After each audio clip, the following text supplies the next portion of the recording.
lot of time, but I'm delighted that everyone's here for the Asian American Studies Fellows Colloquium series. We have today's talk, and we have 2 more events coming up in the next 2 weeks.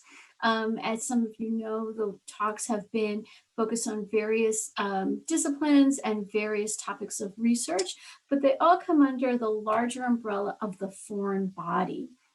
And so today, I am delighted to welcome Jaywon Kim to do her talk. She'll be presenting her talk on the census. Jaywon is a senior majoring in philosophy, politics, and economics with a concentration in globalization. After learning about the census in her ASAM 190 class and volunteering with Philly Counts 2020, she investigated the success of various community efforts to count the AAPI population in the 2020 census. On campus, she's also involved in the PPE Undergraduate Advisory Board, the Penn Association for Gender Equity, and the Political Coalition. In her free time, you might find her reading Agatha Christie mysteries, baking eclairs, yum, or bragging about Arizona sunsets. So please join me in welcoming Jaywon. Hi, everyone. Thank you so much for being able to make it. And I'm really excited to share what I've discovered with you so far. Great. Let's hope this works. Let me know if you're able to see that. Awesome. Great. So as Dr. Khan mentioned, my project is on Asian American responsiveness to Census 2020 outreach. So here are the basics of the census. As I'm sure you all know already, but just wanted to cover, the census is required by the United States Constitution for a population count every 10 years. It determines all sorts of things from political power, meaning the number of seats the state has in the US House of Representatives. It also determines a number of funding determinations. So it's used to decide how billions of dollars federally and statewide are allocated annually to public programs. That can include everything from infrastructure to health to school lunches, et cetera. So it's extremely important for different communities. So my motivation for studying the census started in Dr. Pillai's Asian American Studies class, ASAM 190. And we read this article called Accurately Counting Asian Americans is a Civil Rights Issue by Jennifer Lee, who is a sociologist at Columbia, published in 2018. And up until that point, like I knew what the census was. I knew like kind of theoretically like why it was important, but it was the first time that I'd really been able to connect being Asian American and Asian American studies to something that was kind of federally mandated and was going to occur in 2020. Literally, I took this class in 2019 and I was like, I don't know what I'm passionate about, like what I'm very interested in, but this seemed perfect because it was literally going to be the next time I could work on this issue or be involved was going to be 2030 when I was like, hopefully like well out of school by then. And the other motivation, of course, is that as you can see, the Asian American population growth here is substantial. The US Census Bureau also projects that by 2065, Asian Americans will constitute 14% of the US population. So we're only going to be seeing a growth in Asian American populations in the United States. And I think it was really important to understand the ways that we were being counted and whether that growth necessarily translated into more power in our communities. And so I included this slide because on paper, it really looks like Asians are super successful, like highest median household income. I'm sure graphs on education will look very similar to this, but when you peel the label and look underneath, which is really the point that Jennifer Lee and others were making in the article that I read, you see that median household income differs dramatically among these labels. You can also see that for Hmong Bangladeshi immigrants, like that is well below kind of the average nationally. And the term Asian American comprises 24, I think, just detailed origins with like really different migration histories, with different socioeconomic and political outcomes at every end of the spectrum. And as Tiffany's also been doing research into, like that is hidden frequently by the overall label of Asian American and hidden by the model minority myth, which just creates the narrative that people who are Asian American are going to be unusually prosperous and well educated and definitely don't need help. Um, and so, because of these factors, I think it was especially important, as Jennifer Lee explains, to look exactly at how counting Asian Americans is going to mean that there's accurate funding and accurate representation politically for all of these groups. And then I wanted to get a bit more into the history of the census. So because it is constitutionally mandated, it's existed since the beginning of the United States. And as you can see here, the race categories of the census have really dramatically varied across decades. So the first racial category for Asian Americans or Asians was introduced nationwide in 1870 with the term Chinese. And that reflected a lot of increased concern about immigration as people came to work on this different railroads, especially in California and the West Coast. In 1910, the category other was reflected as a race category for the first time. And the vast people that selected it were Korean, Filipino, and Asian Indian, and then was later expanded. So I think something funny to note about how different these categories are, like Gibson and Jung, who are like two authors, note that, quote, as an extreme example of inconsistency in the classification by race over time, a person who was included in the Asian Indian category in the 1980 and 1990 census tabulations might have been included in different categories previously. So Hindu in 1920 to 1940, other in 1950 to 1960, and even white in 1970. So I think that just goes to show a lot about how these are constructions. Like the census is reflective of a lot of the socio-political trends at the time of our constructions of race. And because that is so arbitrary, it just like goes to show you again that race is a social construct. And there's a painful history, I think, of Asians or even other minorities like non-whites having to label, like decide what they're going to label themselves. Frequently you weren't even able to check more than one box. And so a lot of this pain that's been inflicted by the census goes to show that like the Census Bureau and the government was not like this neutral entity that was just simply counting Asian Americans. Like before, census identifiers would look at you and decide what you were instead of you being able to check a box. So I think the changing history of the census was something that was really reflected in the literature and the research that I've been doing. Again, so a lot of my research was derived from Melissa Noble's book, Shades of Citizenship, Race and the Census in Modern Politics, with the theme that counting by race has always been a fundamentally political process. And while in the 20th century, census racial categories mirrored the racial status quo in politics and in society by having reflective ideas of segregation. Today, in fact, categorization hopefully seeks to be more reflective of self-identification and diversity. And so this kind of goes back to what I was saying. And I think a really powerful quote here is that race is both an empty category, but a powerful instrument. It means nothing, and yet it means so much to society all at once. So I tried to keep that in mind as I was talking to organizers and conducting my research. And so a little bit of information about the 2020 census. Specifically, it's going to determine how $675 billion is allocated over the next 10 years. More motivational ideas for that it's about redistricting, it's part of your civic duty, but there's a lot of controversy around it as well. I'm sure you're familiar with the issue of whether the citizenship question was going to be included in the census, and that led to a number of issues, especially among minority populations. But for Asian Americans, we are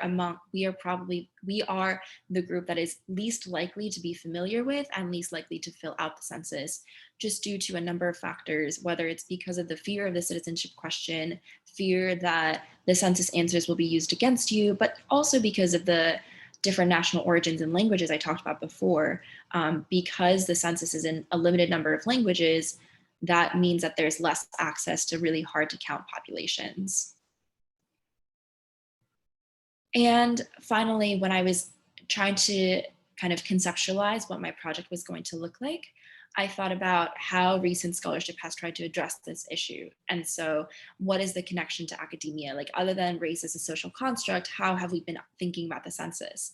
And so, practically speaking, recent scholarship has studied how we can actually count these hard to count populations. And grassroots campaigning is an answer that several academics have proposed, but no literature assesses community campaigns that are directly targeted towards and primarily conducted by Asian Americans. And so I wanted to fill this gap by interviewing Philadelphia area Asian American community organizations to understand the different approaches that I took. And today I'll be presenting on the strategies of Viet Lead, the Philadelphia Chinatown Development Corporation, and Philly Counts. Of course, my project has evolved significantly. At one point, it was going to be comparative on how different immigration histories and the demographic makeup of two cities, Phoenix and Philadelphia, compared against each other as I was, living remotely in Phoenix. But I think one thing that I've taken away from this project, in addition to all the other sort of like academic and scholarly takeaways, is that it's important to be flexible with your research. And so to go over really quickly the strategies of the three different organizations that I talked about, Viet Lead is a community organization that shared its message of resources and political power as the census is intended to help out with, but it's also about improving the entire community, as the person I spoke to representing Viet Lead mentioned. It's not just about the individual, but it's about how do you empower the entire Vietnamese American and ultimately as a whole Philadelphia area, the American community. And the strategies they took were initially tabling and community outreach, whether in churches or temples or schools, and also just doing a fair bit of door-to-door knocking to try to inform people about the census before the pandemic hit. Social media wise, they were using phone banking, texting, emails, and updates for different community members.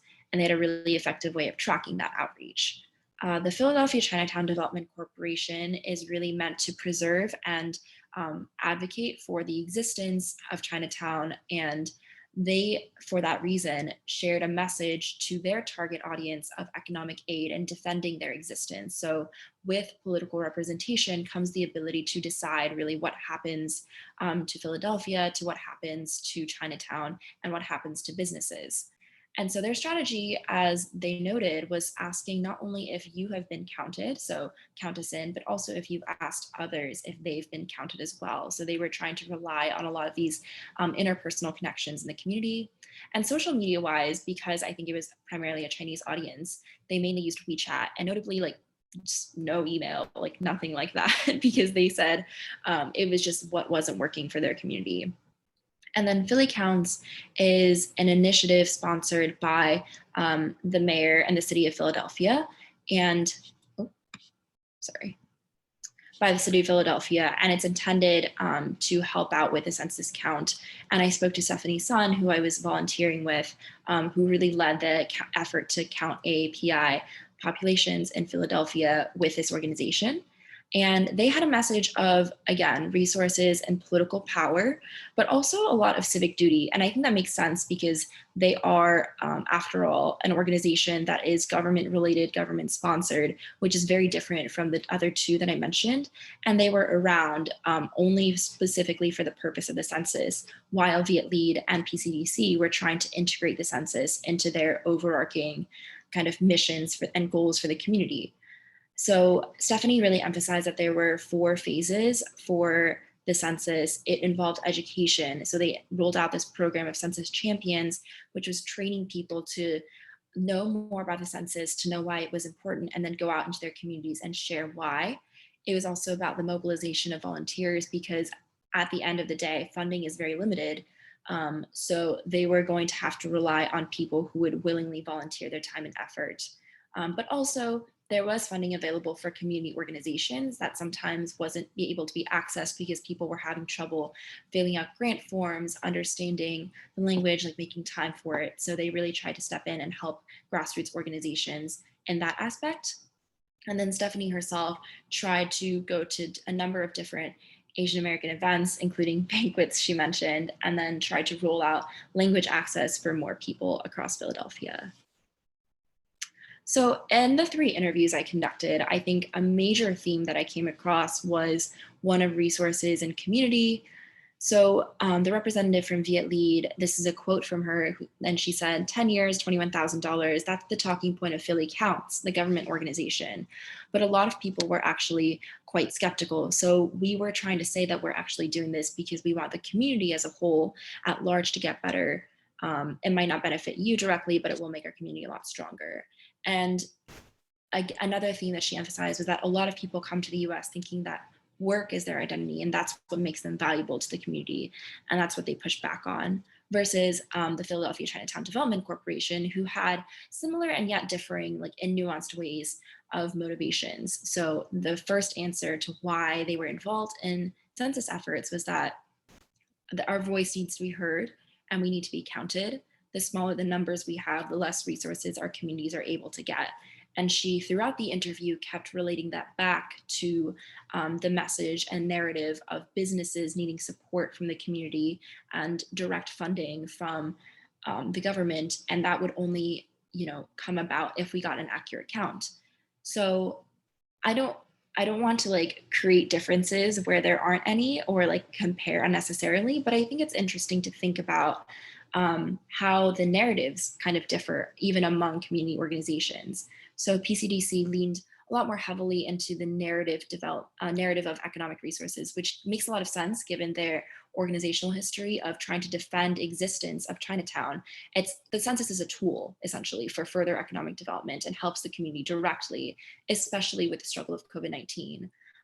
But with Viet Lead, what the organizer made sure to mention is that they are a progressive organization. It's civic empowerment is not the end goal. It's not just about telling people to vote. It's about building a mutual aid network to sharpen resilience. It's about resistance to crises like COVID-19. And the census is ultimately a tool that can also help them with that, but it's not by any means the end goal in any sense. And economic development, I think, they construct it very differently than the PCDC would. Like, I think they have very different critiques of what needs to be done in our communities and the resources that need to be given and in what ways we're going to be using them far after the census is over. And then the next theme again was, of course, adapting to COVID. And Viet Lead mentioned that it's been hard to do civic empowerment because they're distractions for people who are trying to survive, who actually don't have a lot of resources. They lost the opportunity to make the personal connection because convincing someone in person is definitely much easier. And in that sense, I think that's where the mutual aid network and their motivations for getting involved in the community and really shaping and making sure that people are getting tested when they need to, people are having food when they need to, like that comes into play, because the census itself is very important, but when you look at the broader goals of the organization, it took a step back when they were trying to directly help people who had been affected by COVID. And so they mentioned that in adapting to COVID, they were trying to make sure that the census was still noted, but it didn't become much of a priority for them anymore. Whereas with PCDC, with COVID, there are a lot of other resources that the community needs other than the census. They said that they've been doing a lot of daily resource sharing. And when they talked about assistance programs, either getting money from like the government for unemployment or business help, there were a lot of attendees versus when you had a session solely for the census, there were only a few people.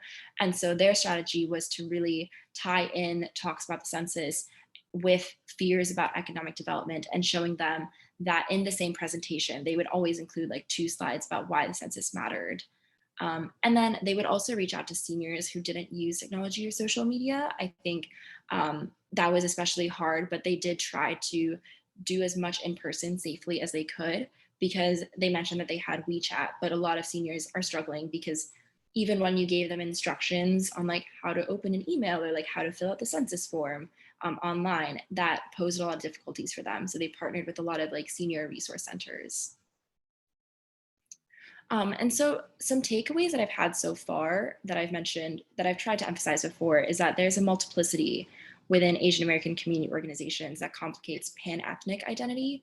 And this is something I wanted to point out because I was initially interested in studying, how do we try to count Asian Americans and not just Vietnamese Americans or Korean Americans or Chinese Americans.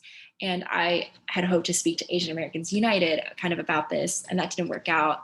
But when speaking to very specific ethnic community organizers, it seemed like that their motivations and their strategies depend a lot on their history, their goals, and it would be wrong to assume that they are all going about this in the exact same way, even if they're getting funding and even if they're working with each other. And that was something that Jennifer Lee took. Thank you. That was something that Jennifer Lee highlighted as well, like in her discussion about all like why counting Asian Americans is really a community and a civil rights issue. It's necessary to not only count the umbrella of Asian Americans in the United States, but you really need to go in depth and see the disadvantaged Asian ethnic groups who are falling behind in terms of political representation or in terms of funding or education. Like the narrative will endure, she says, about Asian Americans being successful overall. And until we get to that depth and an accurate count, we're not going to be able to give them the resources that they need. And then secondly, I kept thinking about community organizers as like a bridge between academia and practice. I told Dr. Pillai I was like, where I was struggling is that there were very like practical conversations that I was having with these organizers of like, how did you reach out to individuals? Like, how are you tracking effective outreach? What do you want to do differently? What are barriers, et cetera?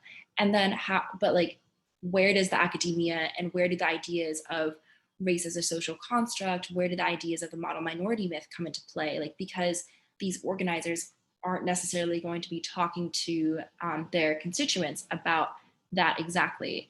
And so I think of them as sitting in the bridge between academia, like processing a lot of these theories and using those to inform how we're going to be bringing people in. And because I'm sure these are issues that a lot of Asian Americans have thought about, maybe not like directly, but these are all issues that we're familiar with. And so it is I think they have a huge burden on their shoulders to really translate these ideas and use them to bring people in. At the end, like everything academic is useful and helpful in understanding how society is structured. So next steps are to conduct some interviews with the Korean American Association of Greater Philadelphia and with CMAC that are coming up next week, and continuing to think about what the major themes are, as well as doing more analysis of that.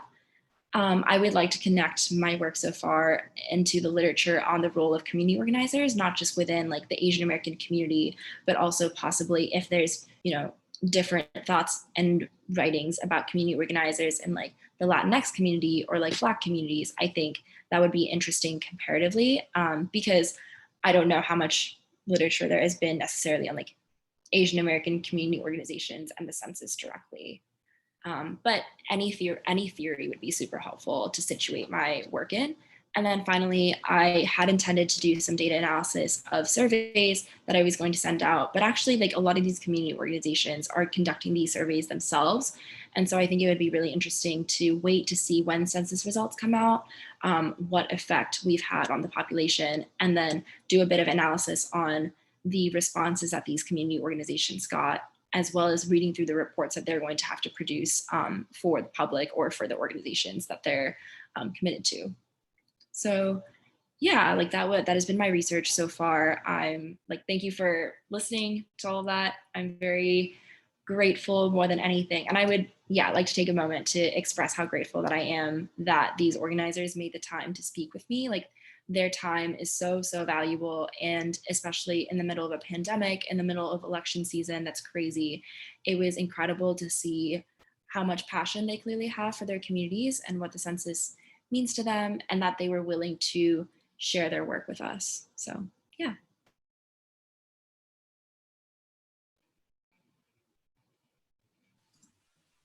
Great, wonderful. Thank you so much, Jaywon. I think Jaywon will take questions if anyone has any questions. And also if you have comments, the chat is also open. You can feel free to, share thoughts or questions that you have. You're getting lots of compliments. Yeah. Any thoughts? Thoughts, questions, or comments?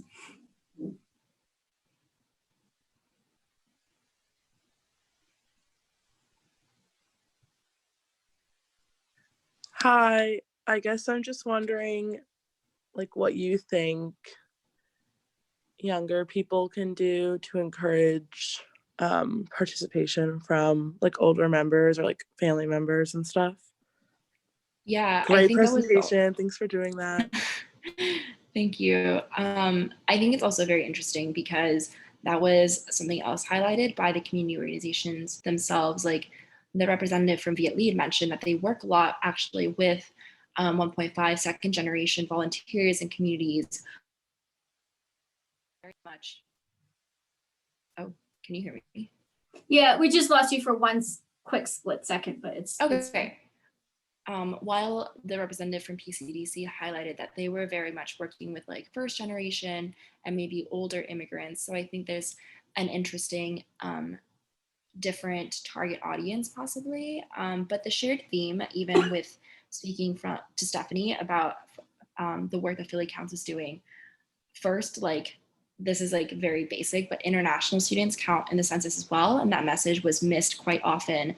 And so I think it's probably too late now, but in like 2030 at least, like that is a message that we as students should be emphasizing and making sure that not only we are counted, and that's a message that the PCDC representative mentioned, like that we're not only counted and we're responsible not only for ourselves, but we're also checking in with others and making sure that they understand the responsibility and the implications of the census. I think it's especially hard because of COVID, right? Like it was definitely a safety risk for younger volunteers to like go into nursing homes or like go door to door knocking to seniors, especially who are not as comfortable with technology, and to try to convince them to like count in the census, right? But hopefully by 2030, like those, yeah, definitely by 2030, like those problems will be resolved. And so I think sharing the message as much as possible and then just like directly giving your time to those organizations would also be super helpful. Like as Stephanie mentioned, they only have so much money available to give to like paid volunteers, and so they were in a desperate need for people to be like willing to step up. So yeah, just, and then of course like we're really social media savvy, so that's another way that I think we could have shared the message more. I hope that answers your question.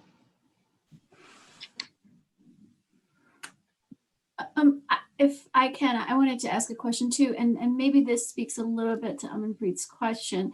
You know, it seemed like there's this sort of underlying current in all of this work, Jaywon, for you, that centers around trust, right? Trust that the community has to fill out the survey, trust that these community organizers have to build with their communities to convince them to complete the survey, trust with the government, trust that they'll actually do something, trusting you if you're a community organizer to give you information and time.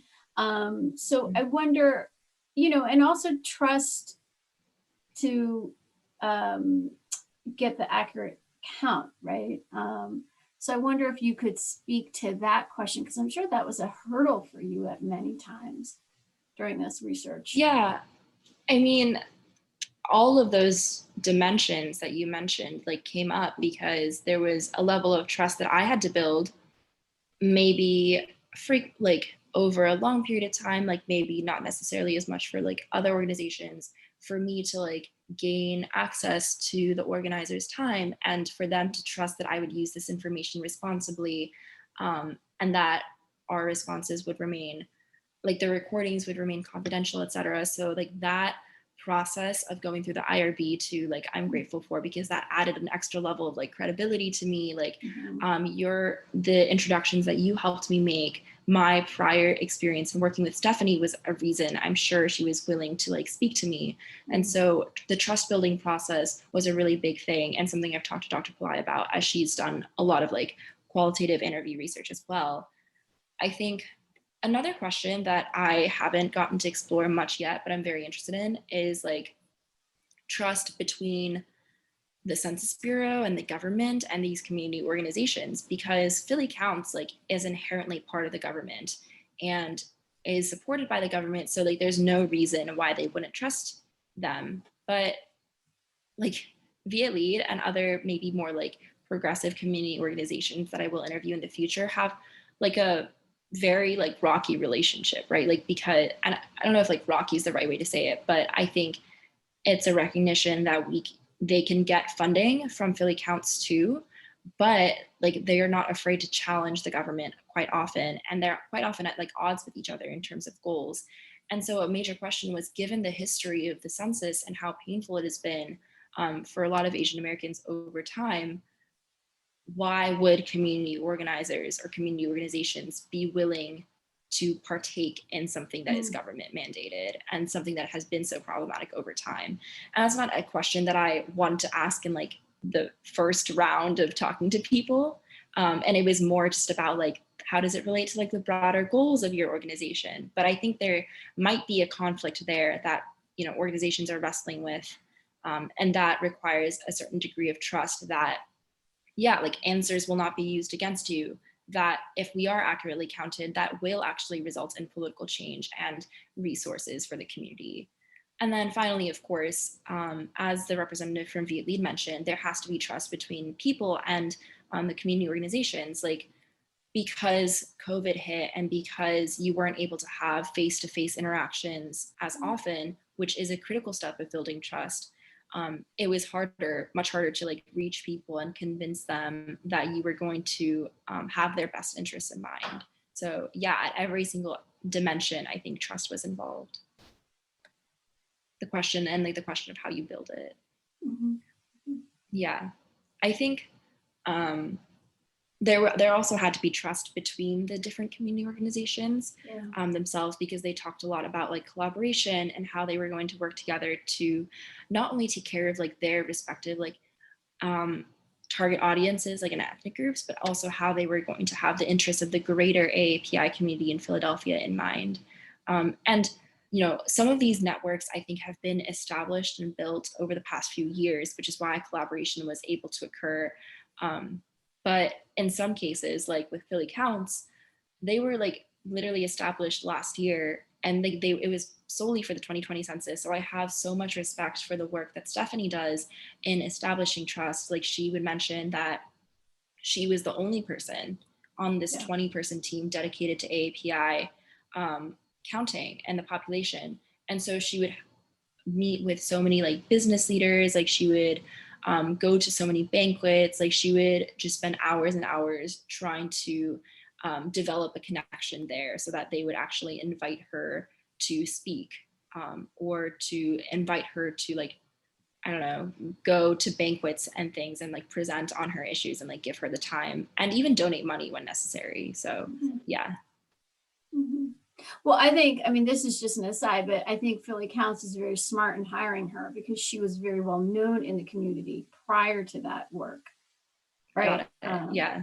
But honestly, she worked literally around the clock. It was totally an abusive relationship. I mean, she should not have been working that many hours.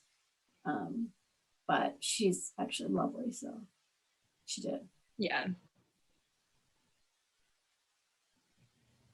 Hi, I have a question, or actually first I have a comment.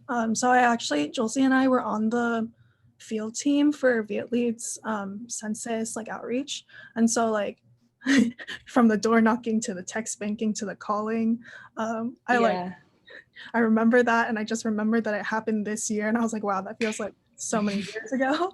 But I think I really appreciated your analysis of how people react to the census and like the idea that you need to be community centered in terms of understanding like particular histories and traumas and how like that informs outreach.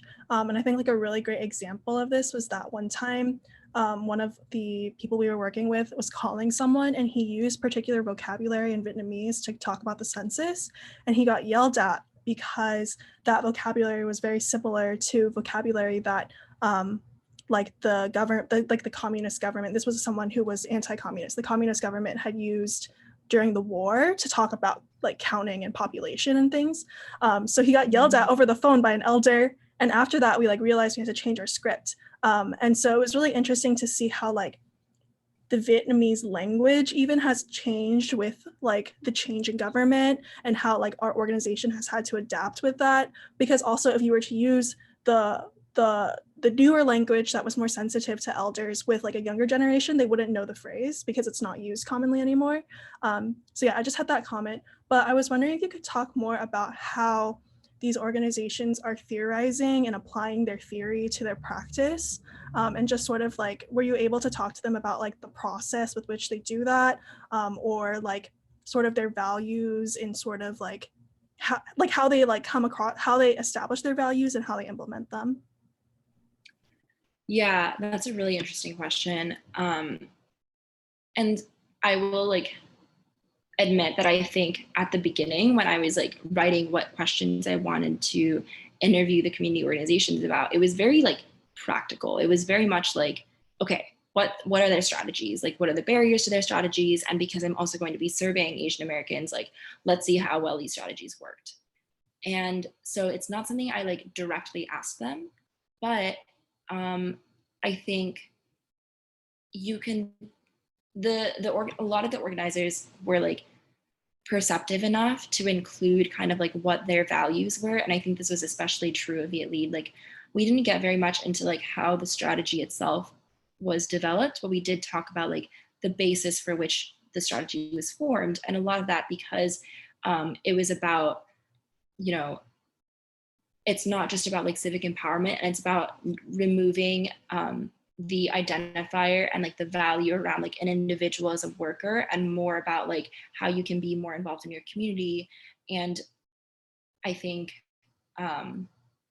building like solidarity around that informed how they were able to create like, I think that informed like the language by which they like spoke to people and like what aspects of the census they tried to emphasize. Because if there's anything I've realized, it's that like the census means very different things to very different like people and different organizations. I'm not exactly sure how like PCDC is like theorizing about the census. I think for them, it was very much about like, in a time of COVID and in a time of like extreme uncertainty, like what is the messaging that we can be sending to have the most practical outcome? And that in itself, like I think is a way of thinking about the census that was really interesting. So I don't know if that like super answers your question, but it's something that's been on my mind, and I also intend to like ask the Korean American Association and CMAC more about as well.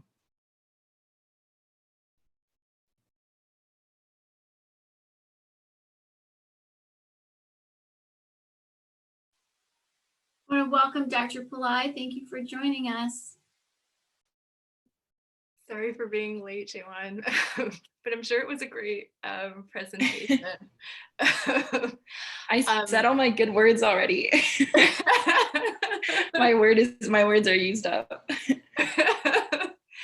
Well, I hopefully like I'm not asking something that has been asked already, but I really appreciate the fact that I jumped in on this call while you were talking about trust, right? And so it was nice to hear you talking about the various ways trust is operating in your project, not only within the community, but also as you as a researcher establishing yourself as a researcher, not like, hey, I'm a student and I'm doing this project, give me my information. Like, you have done a lot to establish yourself as someone who's interested and wants to offer something with this research.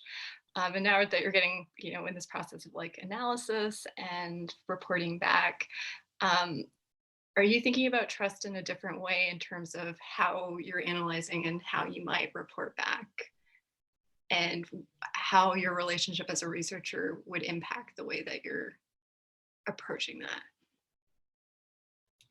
Wait, sorry, reporting back to like the organizations about my findings, right? Yeah, reporting back to the organizations and also like reporting back in other venues. What are your responsibilities in terms of how you present what you have found? Yeah, definitely. So the way I've been explaining it to a lot of the organizers that I've been speaking to is that I'm like most interested in just like documenting their histories and the strategies they've been using over the course of this census year. I think a lot of the, I want to make sure that they're like also aware though of like how I've been analyzing what they've been doing, right? Like it's not just a written down explanation. It's also like everything that I've been talking about so far with like a sort of like the comparative analysis between different organizations as well. Like I'm hoping that that's, you know, and I want to check that that's not something that's going to be like to the detriment of the community, right? Like, because I think that is a potential risk of like, you know, when you compare things, people like have a tendency to like order them in some sort of hierarchy, like, or something is like better than another. And so I think I want to like ensure that the trust placed in me to like accurately capture what they've been doing is not distorted. And so I definitely want to have some like follow-up conversations about like what I plan to be doing and like some of the themes that I found in this research, and just make sure that they're like still okay with me using their practices. I think that's like the biggest thing I've been thinking about.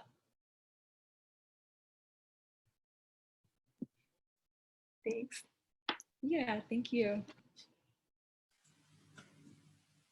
Other questions?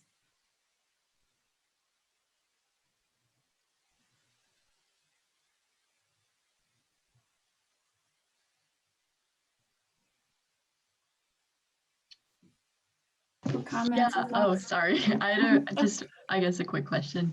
Yeah, no, thank you so much for this presentation, Jaywon. I guess I am like aware of some of like the non quote unquote practical or non-statistical implications of like grouping Asian Americans together in sort of like this pan-Asian manner.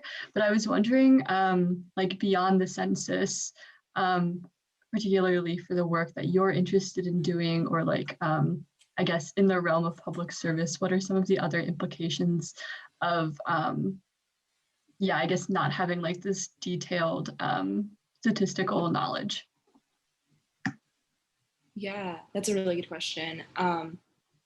Like you mentioned, like the census only happens once in every 10 years. So I think it's important to think about like in what other ways, as you've mentioned, we can use the data that we gather through the census. And I think for people in public policy, like that's super important because it determines like where are you concentrating the resources that you have, like, and making sure that I think geography like plays a really big role in it too, like whether it's funding for schools or making sure that like there's certain investment into like infrastructure around areas where people might like be disadvantaged and like falling behind in, or like, you know, like in education or in housing and things like that, like making sure that that fits with like the population that you're trying to help most. And I think like data will help give you a better idea of where that is. So like public policy wise, definitely. And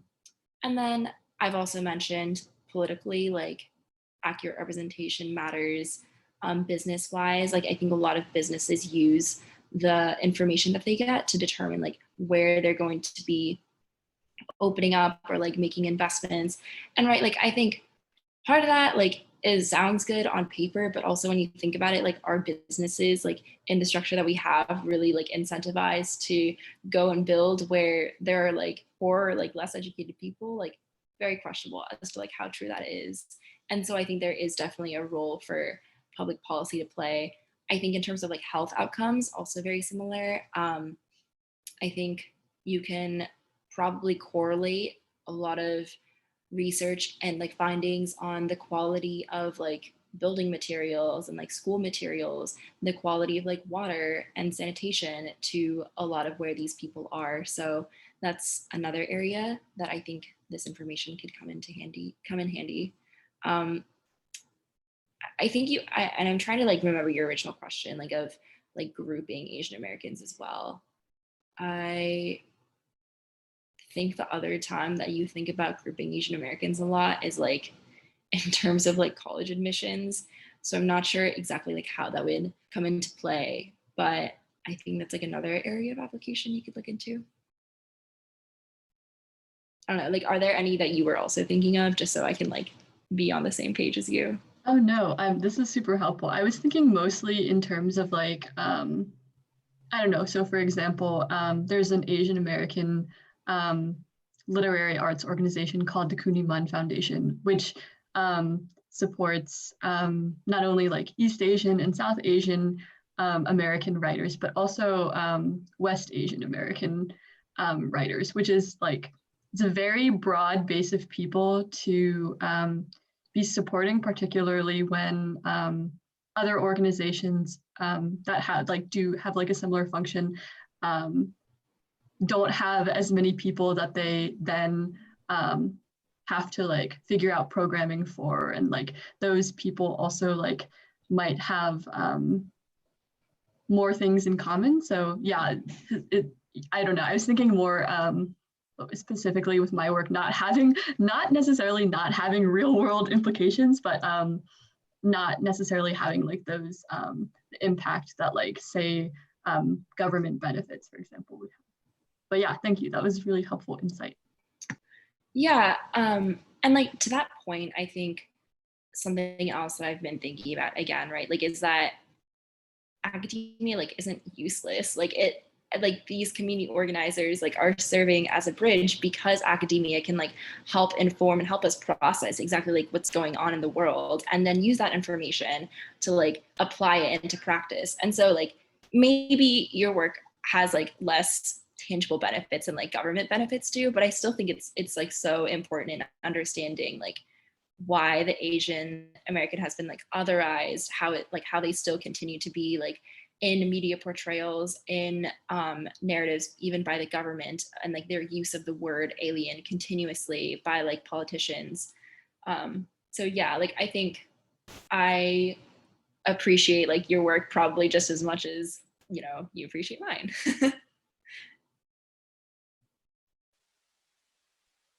Well, I'm relieved that actually, I think Dr. Pillai, if I might speak for you in this just this moment, I think we're relieved that academia is not totally useless.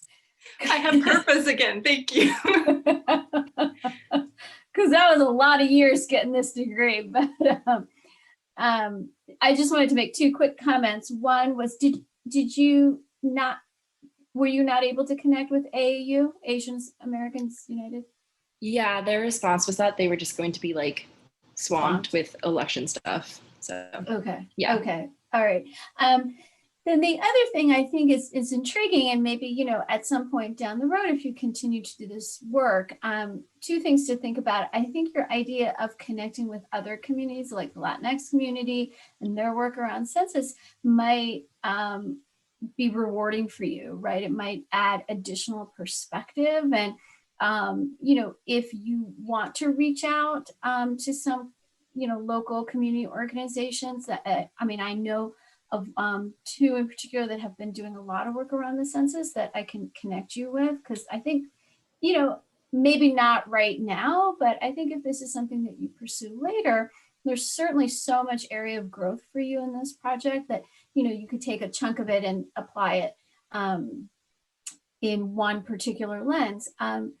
The other thing that I think you could do now, and I don't know if it is going to be fruitful or not, but an interesting perspective might be to do some research on philanthropy around the census, right? So for example, I know that in Philadelphia, there were a lot of foundations that were giving money to community organizations to help them with getting community members to submit their forms for the census.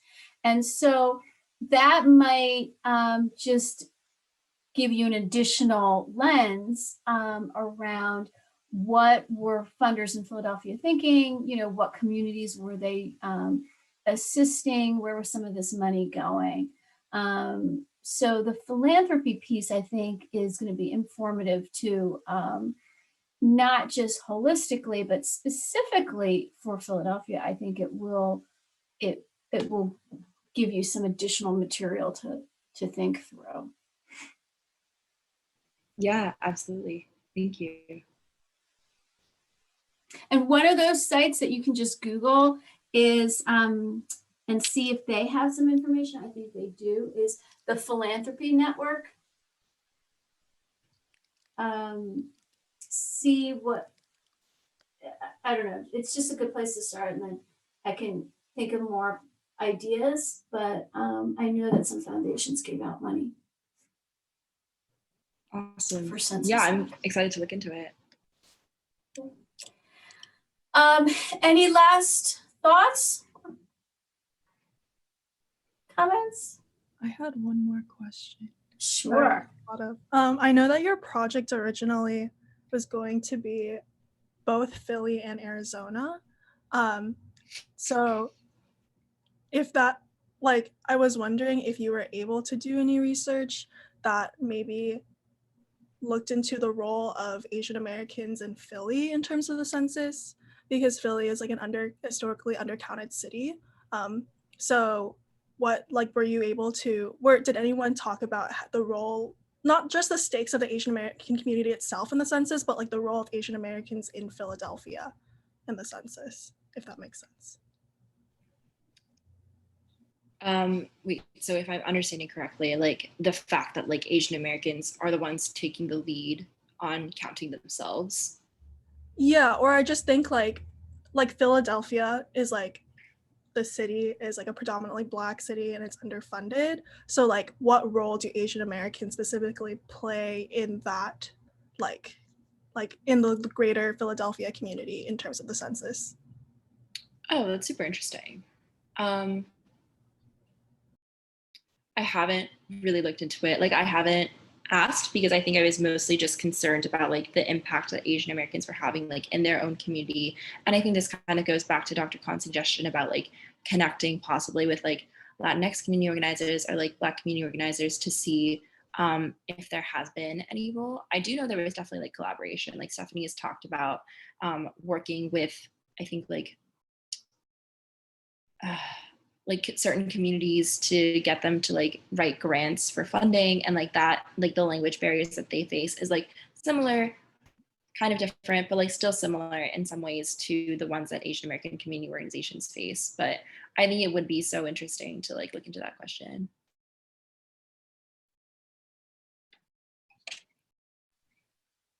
All right. Well, I have one last question. Jaywon, when will you make eclairs for all of us? Eclairs. I think Post-pandemic? next semester. Yeah. Wait, okay, next semester I'll make you guys tiramisu. I think that will go better. Really? Yeah, tiramisu is easier to make. Not gonna lie. Okay. All right. Write that I'm down. sorry, This I'm is agree. It being was at home. recorded, so